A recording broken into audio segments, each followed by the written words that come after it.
25 मार्च 2026 रोजी शासकीय जमिनीवरील अतिक्रमणे नियमानुकूल करण्यासाठी एक क्रांतिकारी निर्णय घेतलेला आहे. सर्वांसाठी घरे म्हणजे प्रत्येक व्यक्तीला त्याचा हक्काचा निवारा मिळावा ही त्याची जी आशा असते ती पूर्ण करण्याच्या दृष्टीने हे अतिशय महत्त्वाचे पाऊल महाराष्ट्र शासनाने उचललेले आहे. माननीय महसूल मंत्री महोदय चंद्रशेखरजी बावनकुळे यांच्या नियोजनामध्ये आणि यांच्या मार्गदर्शनामध्ये सदर GR हा आमच्याकडे इम्प्लिमेंटेशनसाठी आलेला आहे. हा जो शासन निर्णय आहे या शासन निर्णयामध्ये इतर या अगोदरचे सर्व शासन निर्णय हे अधिक्रमित करण्यात आलेले आहेत आणि हा सर्व बाबींनी युक्त असा शासन निर्णय शासनाने निर्गमित केलेला आहे. यामध्ये जी अतिक्रमणे ही 2001-2011 पूर्वीची असतील आणि ती निवासी वापरासाठी असतील आणि सदर कुटुंबांना कोणत्याही ठिकाणी जर वास्तव्यासाठी निवारा उपलब्ध नसेल तर पूर्ण भारतामध्ये त्यांना कुठेही निवारा उपलब्ध नसेल तर अशा कुटुंबांना यासाठी अर्ज करता येणार आहे. यामध्ये त्यांनी शहरी भाग आणि ग्रामीण भाग आणि महानगरपालिका असे वर्गीकरण केलेले आहे. ग्रामीण भागासाठी तहसीलदार हे त्या समितीचे अध्यक्ष आहेत. जो नागरी भाग आहे ब आणि क वर्ग ज्या नगरपालिका आहेत त्यांच्यासाठी माननीय प्रांताधिकारी हे अध्यक्ष असणार आहेत आणि महानगरपालिकेसाठी त्यांनी वेगळी हे केलेली आहे जी आपल्या तालुक्यामध्ये ती परिस्थिती नाही. यामध्ये ब व क वर्ग नगरपालिकेसाठी मुख्याधिकारी यांनी त्याचे नियोजन करायचे आहे आणि अर्जदारांचे अर्ज स्वीकारायचे आहेत. तसंच ग्रामीण भागासाठी सर्व संबंधित ग्रामसेवक यांनी BDOंच्या नियंत्रणाखाली राहून सर्व अर्ज स्वीकारायचे आहेत. ज्या ज्या ठिकाणी नागरिकांची मागणी आहे की त्यांचं अतिक्रमण नियमानुकूल व्हावं असे अर्ज त्यांनी स्वीकारायचे आहेत. यासाठी कट ऑफ डेट देखील देण्यात आलेली आहे. हे जे अर्ज त्यांना 31 डिसेंबर 2026 पर्यंत करता येणार आहेत. त्यानंतर मात्र असे कोणतेही अर्ज स्वीकारले जाणार नाहीत.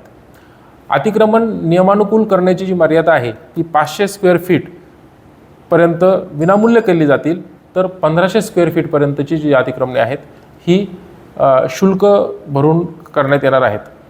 ती जी कार्यपद्धती आहे अर्जाची ते अर्ज हा विहित नमुन्याचा कसा असेल त्याचा आम्ही नमुना आता प्रसिद्ध करतोय. त्या नमुन्यामध्ये सर्वांनी अर्ज करावा आणि आपापल्या ग्रामसेवकांकडे तो अर्ज द्यावा. आमची जी आढावा बैठक असणार आहे ती बरोबर 15 मेच्या दरम्यान आढावा बैठक होईल.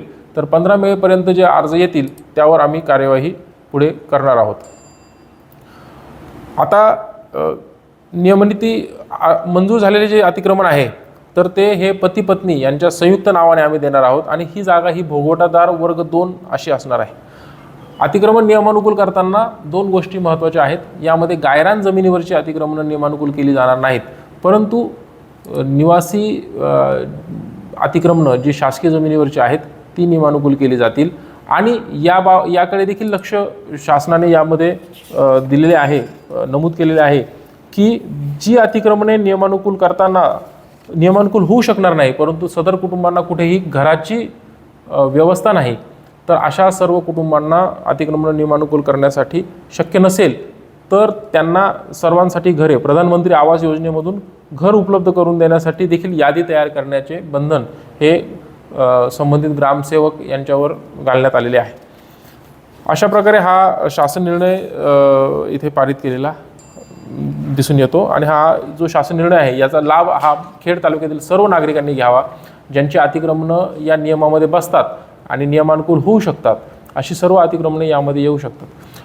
सदर अतिक्रमण नियमानुकूल करण्यासाठी आवश्यक असणारा जो पुरावा आहे त्यामध्ये त्यांनी 8A म्हणजे 1/1/2011 अगोदरचा 8A असेल किंवा कोणत्याही नोटीस आलेली असेल त्यांना अतिक्रमणाची किंवा त्यांनी कोणताही कागदोपत्री पुरावा सादर केला किंवा 2011 पूर्वीचे सॅटेलाईट इमेज जरी त्यांनी सादर केली उपग्रह तरीसुद्धा तो देखील पुरावा म्हणून ग्राह्य धरण्याचे निर्देश या शासन निर्णयामध्ये दिलेले आहेत.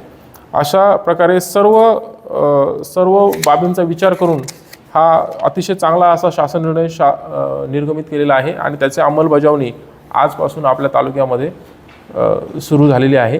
त्यानुसार आम्ही आज 1 मे रोजी सर्व अधिकाऱ्यांची मीटिंग प्रांताधिकारी यांच्या अध्यक्षतेखाली घेतलेली आहे आणि त्यानुसार सर्व अधिकाऱ्यांना सूचना देखील दिलेल्या आहेत.